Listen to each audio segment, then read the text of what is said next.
មនុស្សយើងម្នាក់តើជីវិតមានគូរស់នៅបានយ៉ាងម៉េចតើជីវិតអត់គូរស់នៅបានយ៉ាងម៉េច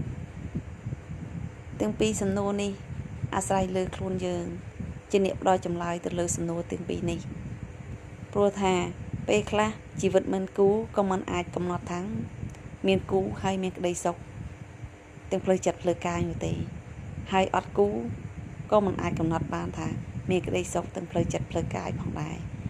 ប៉ុន្តែអ្វីគ្រប់យ៉ាងគឺអាស្រ័យនៅការប្រព្រឹត្តរបស់យើងដំណើរជីវិតរបស់យើងប្រព្រឹត្តទៅបែបណាហើយចេះវិនិច្ឆ័យលើរឿងគ្រប់យ៉ាងដែលកើតមកលើយើងបែបណាហើយសម្របខ្លួនបែបណាទើបឲ្យជីវិតរបស់យើងជ្រើសរើសដៃគូនីមួយៗប្រកបដោយមានក្តីសុខជីវិតមនុស្សម្នាក់តែងតែមានភាពប្រែប្រួលពីមួយថ្ងៃទៅមួយថ្ងៃហើយมันអាចគណនាបានថាភាពប្រែប្រួលនោះជារឿងល្អឬជារឿងអាក្រក់